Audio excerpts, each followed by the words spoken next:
The prophecy of the 3 days of darkness from the Bible has captured the attention of many, sparking curiosity and concern. Could this ancient prediction be on the verge of becoming reality in our time? This topic isn't just about revisiting the terrifying darkness that once enveloped Egypt. It's about understanding a divine warning that might hold relevance for us today. As the world faces increasing turmoil, some believe that this prophecy is more than just a story, it's a glimpse into what may come. Are we truly prepared for such a profound event? And more importantly, what does it mean for our future? This video delves into these questions, exploring the possibility that the 3 days of darkness might soon unfold before our very eyes. Let's start by diving into one of the most ominous events in the Bible, the 9th plague that struck Egypt. The biblical passage about the 3 days of darkness appears in Exodus 10:21-29. This is the story of the 9th plague that God brought upon Egypt to force Pharaoh to release the Israelites from slavery. Specifically, God said to Moses, "Stretch out your hand toward the sky, and there will be darkness over Egypt, darkness so thick that it can be felt." When Moses raised his hand toward the sky, all of Egypt was covered in darkness for 3 days. During this time, no one could see anyone else or move from their place, but the Israelites still had light in their homes. But why did God choose darkness as one of the plagues? Well, the answer lies in its symbolic power. If you're intrigued by deep insights and hidden truths, don't miss out. Hit that subscribe button now. Join our community and be the first to explore our latest content. By subscribing, you'll stay connected and never miss an update. Let's dive into these mysteries together. In the Bible, darkness often represents divine judgment and abandonment. It's God's way of showing his displeasure and withdrawing his presence. Think about it. Have you ever been in complete darkness? It's disorienting, it's scary, and it can even make you feel utterly lonely. Now imagine that on a national scale, lasting for days. That's what the Egyptians experienced. But this darkness wasn't just any ordinary nightfall. The Bible describes it as a darkness that could be felt. Can you imagine a darkness so thick you could touch it? This supernatural darkness was a clear sign that something beyond human understanding was at work. But there is more to this story than just a supernatural blackout. This plague was a direct challenge to one of Egypt's most powerful deities, Ra, the sun god. How did this plague demonstrate God's power? By plunging Egypt into darkness, God was essentially saying, "Your son, God is powerless against me. I control the light and the darkness." It was a clear demonstration of his sovereignty over all creation and other so-called gods. This act wasn't just about showing off power. It was a profound theological statement. In a polytheistic culture where different gods are believed to control different aspects of nature, the God of Israel was declaring his absolute authority over everything. Interestingly, while Egypt was crowded in darkness, the Israelites had light in their dwellings. This stark contrast highlighted God's favor towards his chosen people. This distinction between the Egyptians and Israelites serves as a powerful reminder of God's care for his people, even in the midst of judgment. It's a comforting thought, isn't it? That even in the darkest times, God can provide light for those who trust in him. But why do you think God made this decision? It wasn't just favoritism. This act was meant to show both the Egyptians and the Israelites that the God of Israel was different from the other gods. He had the power not just to bring judgment, but to protect and provide in the midst of it. Despite the overwhelming evidence of God's power, Pharaoh remained stubborn. He attempted to negotiate, offering to let the Israelites go, but insisting their livestock stay behind. Now, why do you think Pharaoh kept resisting, even after seeing such clear demonstrations of God's power? This stubbornness highlights a tragic human tendency, the hardening of our hearts against God's warnings. It's a sobering reminder of how pride can blind us to the truth, even when it's staring us in the face. Pharaoh's behavior is a cautionary tale for all of us. How often do we, like Pharaoh, try to bargain with God? We might say, Okay, God, I'll do this, but I'm keeping that. But God doesn't want partial obedience. He wants our whole heart. In contrast to Pharaoh's stubbornness, Moses demonstrated unwavering faith and obedience. He refused to compromise, insisting that not a single hoof be left behind. Moses' steadfast commitment serves as an inspiring example of faith in action. He trusted God's plan entirely, even when it meant confronting one of the most powerful rulers of his time. But let's be real, standing firm like Moses isn't easy. It requires courage, conviction, and a deep trust in God. Moses knew that partial obedience wasn't obedience at all. He understood that God's commands weren't negotiable. Many believe that this biblical account isn't just a historical event, but a prophecy that will repeat itself in the end times. Some saints and mystics throughout history have spoken of a coming period of darkness that will engulf the world. So let me ask you this. Could we be on the brink of experiencing our own 3 days of darkness? It's a chilling thought, isn't it? But before we dismiss it, consider the parallels between our world today and the world of ancient Egypt. Are we not, in many ways, living in a time of spiritual darkness? Have we not, like the Egyptians, often put our trust in false gods, money, power, technology? Look around you, the world seems to be growing darker in many ways, morally, spiritually, and even literally, with increasing natural disasters and strange weather phenomena. From political unrest to environmental crises, from moral decay to spiritual apathy, many see these as signs that we're approaching a critical moment in history. But let's dig a little deeper. What specific signs might indicate that we're heading towards a time of darkness? Some point to the increasing frequency and intensity of natural disasters. Others note the moral relativism that seems to be spreading across societies. Still, others point to the persecution of believers in many parts of the world. But what exactly would these prophesied 3 days of darkness look like? According to various interpretations, it could be both literal and spiritual. Some envision a physical darkness, perhaps caused by a cosmic event or environmental catastrophe. Others see it as a spiritual darkness, a time of great tribulation and testing for believers. Ask yourself, how would you prepare if you knew a period of intense darkness was coming? This question isn't just hypothetical, it's a call to spiritual readiness, urging us to strengthen our faith and prepare our hearts for challenging times. If it were a physical darkness, how would our world cope? Imagine the chaos that would ensue if the sun didn't rise for 3 days. But perhaps even more daunting is the idea of spiritual darkness, a time when evil seems to have free rein and faith is severely tested. The biblical account of the 9th plague offers valuable lessons for us. Just as the Israelites found light in the midst of darkness, believers are called to be light in a dark world. This could mean offering hope to those in despair, standing for truth in a world of deception, or simply showing kindness in a harsh environment. But being light in the darkness isn't always easy. It often means going against the flow, standing out when it's more comfortable to blend in. It might mean facing ridicule or persecution. But remember, the darker the night, the brighter even a small light shines.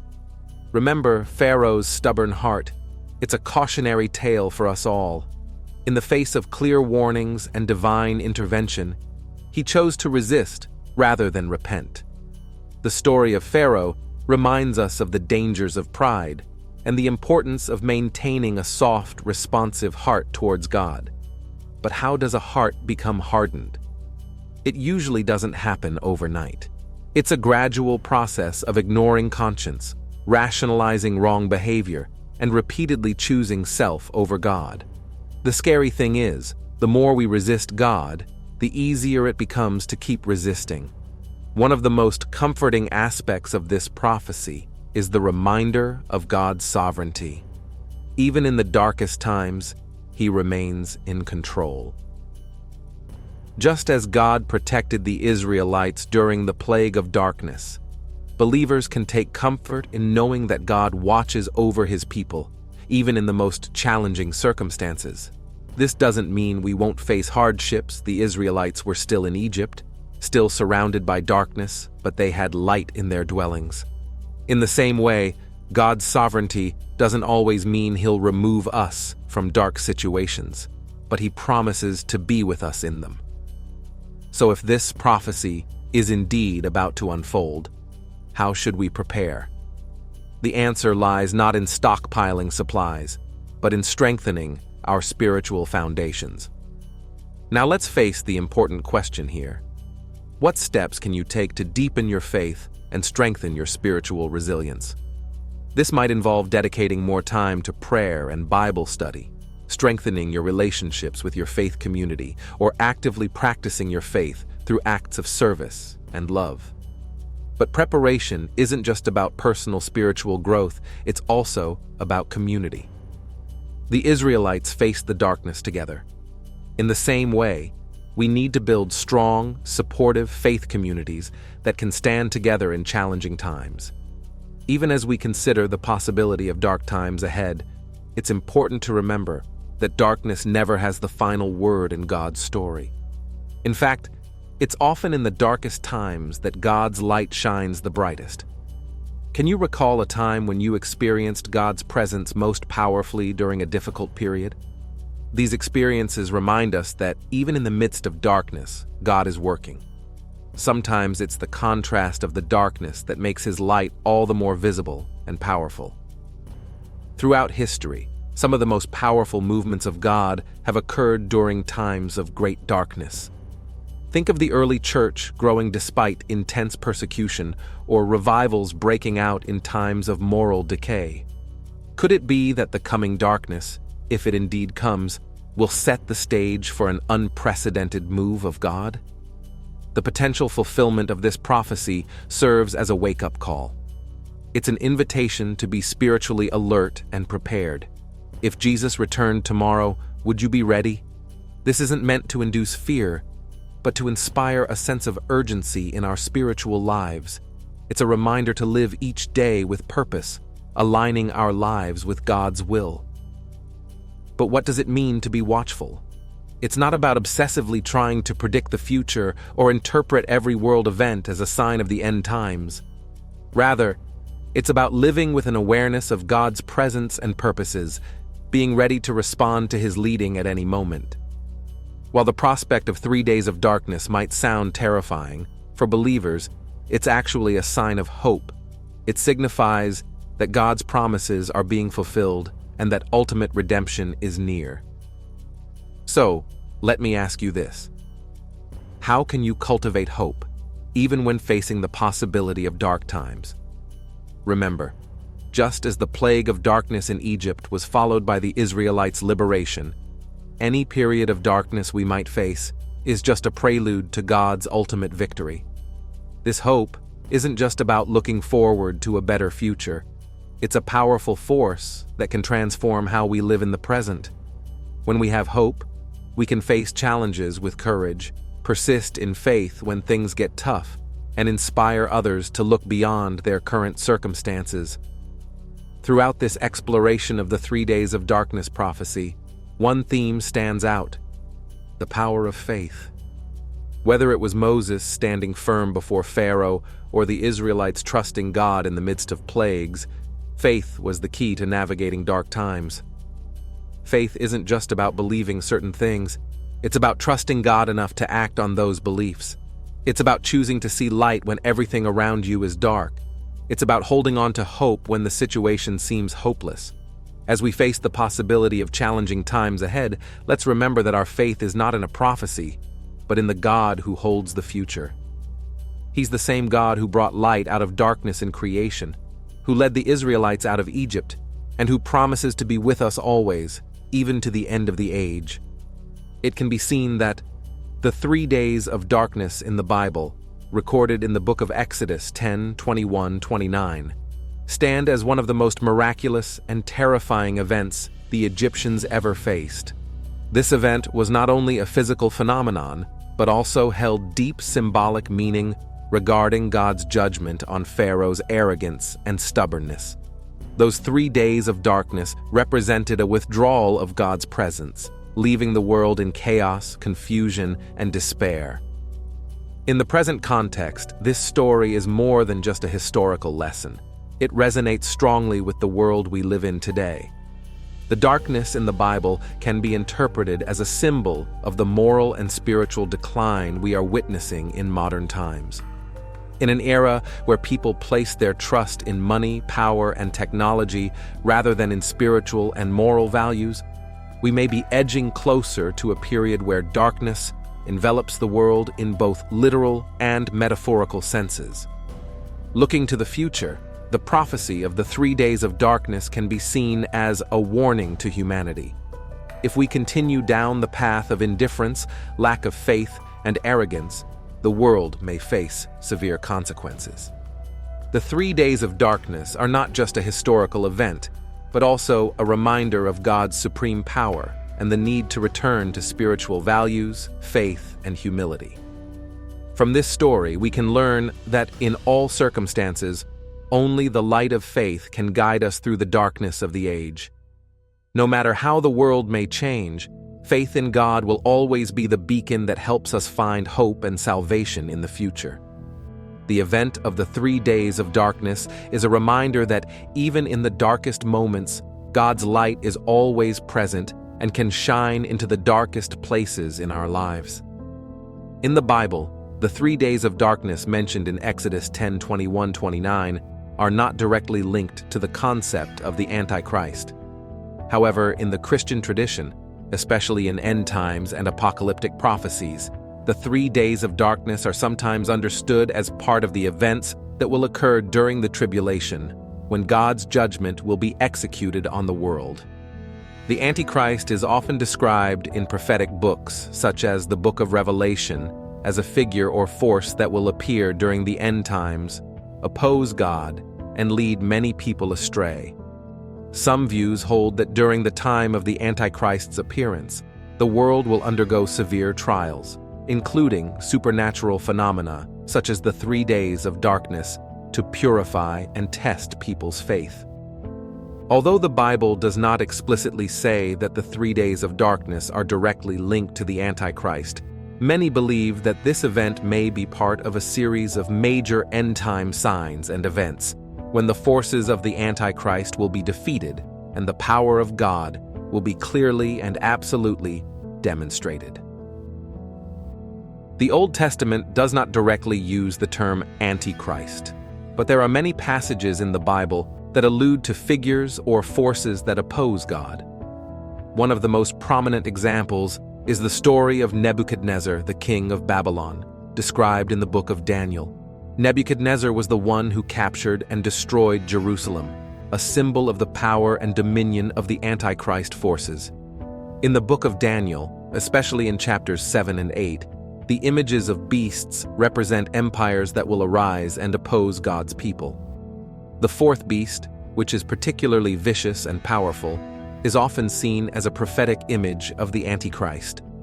This image is associated with the powers and individuals that will later arise to oppose God's rule on earth. The Antichrist in the Old Testament is often depicted through symbols and images representing rebellion and desecration of the divine. The New Testament provides a clearer picture of the Antichrist, especially in the letters of the Apostle Paul and the book of Revelation of John. The term Antichrist is first mentioned in the letters of John, 1 John 2:18, 2:22, 4:3, 2 John 1:7. According to John, the Antichrist is not just a single person, but anyone who denies that Jesus is the Christ. This suggests that the Antichrist is not just a specific individual, but a spirit or force that opposes God. 2.1. 1 John 2:18-19. Little children, it is the last hour.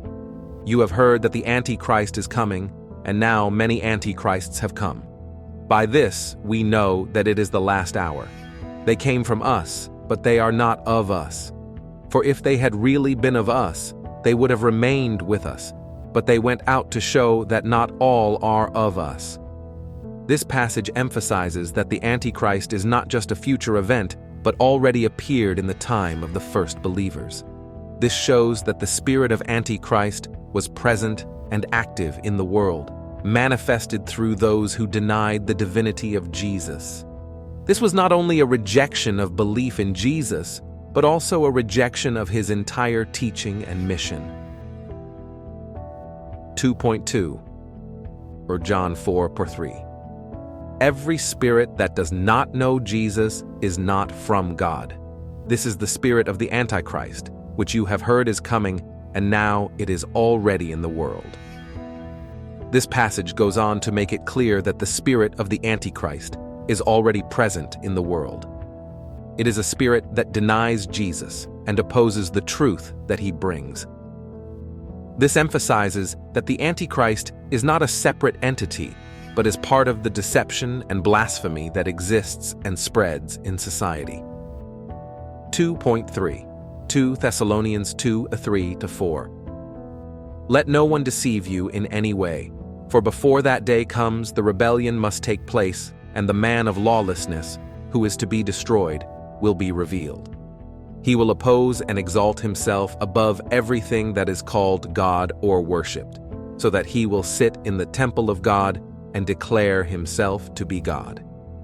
In this passage, the Apostle Paul speaks of the man of lawlessness, which is often considered one of the most powerful images of the Antichrist in the New Testament. This lawless man not only opposes God, but also exalts himself as a god, demanding the worship that only God deserves. This is a warning of the end times when the Antichrist will deceive many and create a system that opposes God. 2.4, Revelation 13:1-8.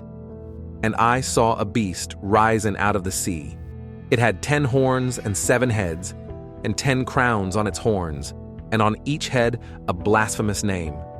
The beast I saw was like a leopard, but its feet were like those of a bear, and its mouth like the mouth of a lion. And the dragon gave it his power and his throne and great authority. One of its heads seemed to have been mortally wounded, but its deadly wound was healed. The whole earth admired the beast and followed it. They worshipped the dragon because he had given his power to the beast, and they also worshipped the beast, saying, "Who is like the beast? Who is able to fight against it?" The beast was given a mouth to utter arrogant and blasphemous words, and it exercised authority for 42 months. It opened its mouth in blasphemy against God and blasphemed his name and his dwelling place and those who live in heaven. It was allowed to make war against the holy people and to conquer them, and it was given authority over every tribe and language and nation. All who live on the earth will worship it, everyone whose name is not written in the Lamb's book of life, killed from the foundation of the world. In the book of Revelation, the image of the beast is one of the clearest symbols of the Antichrist. This beast, empowered by the dragon, Satan, is depicted as arrogant, blasphemous, and powerful, and will lead an all-out attack against God and the holy people. This is the time of great rebellion, when the Antichrist will arise to deceive and control the world, demanding the worship that only God deserves. Revelation shows that this time will be very difficult for believers, but it will also be a time when God's power will be most powerfully demonstrated. Relevance to the modern world.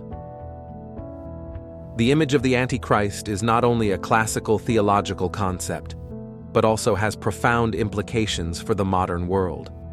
In our day and age, many see the spirit of the Antichrist manifesting itself in moral degradation, religious indifference, and the worship of material values over spiritual ones. The Antichrist can be seen in political, economic, and social systems where power is worshipped, and greed, violence, and injustice become the norm. In the digital age, many are also concerned about the role of technology and misinformation in spreading the spirit of the Antichrist.